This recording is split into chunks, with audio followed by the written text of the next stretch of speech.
Kita lanjutkan lagi guys. Bab 6 analisis data.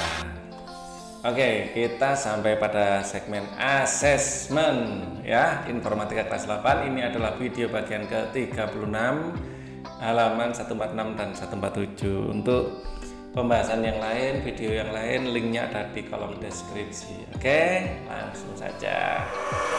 Asesmen. Pada tabel di atas, kalian sudah diberi contoh formula untuk sel L2 dan M2. Kalian diminta untuk melengkapi formula L3 sampai M9 agar menghasilkan data seperti gambar berikut. Jadi yang diinginkan adalah seperti ini ya. Nanti ada tahun, kawasan, dan lain-lain ya. Ini adalah datanya.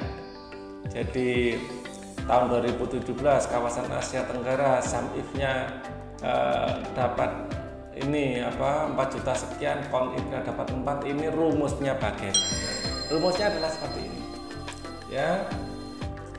Untuk nomor 2, sum if dari C2 sampai C25 yang dijumlah itu adalah ini C ya, C2 sampai C25. Syaratnya apa? Syaratnya dari D2 sampai D25, dari D2 sampai D5 yaitu kawasan ya, itu adalah Asia Tenggara. Kawasannya Asia Tenggara ya. Asia Tenggara ini kawasan Asia Tenggara ada di K2 ya, maka di sini taruh K2 di sini. Ya, kemudian syarat berikutnya dari A2 sampai A25 ya. Dari A2 sampai 25 ini syarat tahun. Syarat tahunnya apa? Syarat tahunnya diminta J2 ya. Syarat tahunnya adalah J2. Syarat tahun adalah 2017, maka seperti ini. Kalau bagian count if-nya ya, dari D2 sampai D25, dari D2 sampai D25 ini adalah K2 syaratnya ya. K2 dia Asia Tenggara, dan dari A2 sampai A25, dari A2 sampai A25 syaratnya adalah J2 ya. J2 adalah 2017, seperti itu ya. Kita lanjutkan yang lain di sini yang lebih longgar ya. Di sini adalah hasil yang kita inginkan ya. Ini adalah tabel yang kita miliki. Maka untuk yang pertama ya, yaitu untuk menghasilkan sekian ini kita sudah bahas ya, sum if-nya adalah seperti ini ya. Dan untuk menghasilkan 4 count if 4 ini ya, ini adalah sebenarnya apa? Kita akan menghitung berapa banyak data yang tahun 2017 yang Asia Tenggara. Kita lihat Asia Tenggara 2017 ini Asia Selatan ya. Ini Asia Tenggara ada 1 ya, ada 2 2017 ya. Asia Tenggara lagi ada 3, Asia Tenggara lagi ada 4 ya. Yang misalnya ada Asia Tenggara lagi kan sudah 2018 ya, dapat 4 itu dari situ. Nah, kita menghitungnya dengan formula ini, count if ya. Tadi sudah kita bahas, sekarang kita lanjutnya pembahasan yang ini ya. Syaratnya dia di sini ya adalah 2017 dan Asia Selatan ya. Maka kita akan memakai rumus seperti ini, sum if ya, bagian C2 sampai C25 ini kita hitung ya kan, dengan D2 sampai D25, dengan syarat D2 sampai D25 itu menghasilkan apa? K3 adalah di sini K bagian ketiga adalah Asia Selatan, dan seperti itu ya, Asia Selatan. Dan dari A2 sampai A25 dia diminta adalah J3 ya, J3 dan seterusnya. Ini juga gitu count if-nya ya. Count if-nya ini dia minta syaratnya 2017 dan Asia Selatan ya. Cara nulisnya count if yang dihitung adalah jumlah data dengan syarat ya, D2 sampai D25 nya adalah K3, D2 sampai D25 nya adalah K3 adalah Asia Selatan, dan dari A2 sampai A25 adalah J3 2017 ya. Begitu juga dengan yang lain ya, nanti ini akan menghasilkan ya bagian sini dia inginnya 2017 dan Asia Timur, maka kita akan menulis rumusnya seperti ini ya. Kita kalau count if-nya yang akan menghasilkan 3 ini, kita nulisnya seperti ini ya. Untuk di sini data yang kelima ya, Eropa sekarang. Eropa kita akan nulis seperti ini ya, dia di Eropa dan 2017. Yang dihitung adalah C2 sampai C25, terus data D2 sampai D25 ini adalah K5 ya. K5 itu apa? K5 adalah Eropa ya, terus kemudian A2 sampai A25 nya J5 ya. J5 itu adalah 2017 seperti itu ya.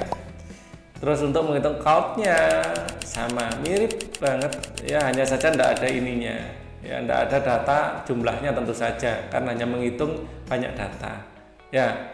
Untuk berikutnya, untuk menghasilkan 4 juta ini ya, kita sum if-nya kita ingin Asia Tenggara dan 2018. Count if-nya ya sama, kita ingin Asia Tenggara dan 2018. Oke ya. Kemudian kita lanjutkan untuk data yang ini nomor 7. Untuk sum if-nya seperti ini ya, dan count if-nya akan seperti ini ya, menghasilkan 2 ini ya, seperti ini. Untuk Asia Timur 2018 ya, dari sini ya, dia syaratnya Asia Timur dan 2018 kita tulis seperti ini. Yang dijumlah adalah dari C2 sampai D25, D2 sampai D25 nya adalah Asia Timur ya, dan A2 sampai A25 sama dengan J8 2018 seperti itu ya. Untuk count-nya sama, lebih pendek sedikit karena nggak melibatkan C, hanya menghitung jumlah datanya. Kemudian yang di sini ya, kita menulis rumusnya seperti ini, sum if ya, dan untuk count if-nya seperti ini, hasilnya 3 ya, seperti ini. Oke, kita lanjutkan lagi ya. Pada aplikasi lembar kerja, apabila kalian langsung copy formula pada sel L2, L3 sampai L9, apakah hasilnya benar? Apa yang harus ditambahkan pada formula L3 agar formula dapat langsung di copy ke sel lain? Tuliskan kembali formula yang tepat untuk L2 dan sel lainnya ya. Pada aplikasi lembar kerja, apabila formula sel L2 langsung disaring ke sel L3 sampai L9, hasilnya tidak akan benar karena range datanya berubah ya. Sebagai contoh, pada sel L2 range yang digunakan adalah C2 sampai C25. Ini kalau kita copy terus paste aja ya, hasil copy pada sel L3 yang digunakan akan geser dari C3 sampai C26, 2 menjadi 3, 25 menjadi 26. Nah, itu terus begitu seterusnya untuk sel berikutnya. Nah, bagaimana mengatasinya? Agar formula ini tidak berubah ketika disalin ke sel lain, kita perlu menggunakan absolute reference yang sudah dipelajari di kelas 7. Semua sel yang nilainya tidak akan berubah perlu diberi tanda dolar ya, sebagai keterangan dari absolute reference. Dan demikian hasil formula untuk sel L2 adalah seperti ini, sum if ya, yang dijumlah ini juga dikasih dolar. Di depannya C dikasih dolar, dikasih depannya 2 dikasih dolar, di sini juga dikasih depannya C dikasih dolar, depannya 25 dikasih dolar ya. D-nya juga. Tapi K2-nya dan J2-nya enggak ya. K2 dan sel J2 tidak perlu menggunakan absolute reference karena ini perlu berubah ya, karena setiap ganti baris kan ganti syarat. Syarat jangan di dolar. Nanti syaratnya tetap hasilnya sama. Enggak ada perbedaan nanti ya. Oke.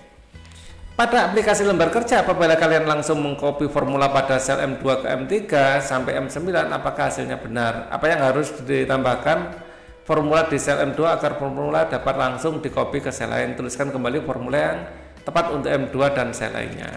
Ya, hal yang sama juga berlaku ya untuk count if. Ya, sehingga pada sel M2 di sini count if-nya harus kasih dolar di awalnya. Lah K2 dan J2 nya nggak perlu dikasih dolar ya, syaratnya nggak perlu, tetapi referensi ngambilnya data ini perlu biar pengambilan datanya itu tidak bergeser-geser, tetap pada tempat semula. Jadi ingat, referensi pengambilan datanya adalah posisinya mutlak ya, tapi syaratnya posisinya relatif, tidak mutlak. Seperti itu ya. Oke, kita akan kembali lagi di video selanjutnya. Segera Pak Ali bikin. Bagi yang belum subscribe, silahkan subscribe ya, like apabila ini cukup membantu kalian ya, komen ya, paling tidak beri dukungan ke Pak Ali ya, dengan like, komen, dan apalagi share. Thank you. Oke, thank you for watching.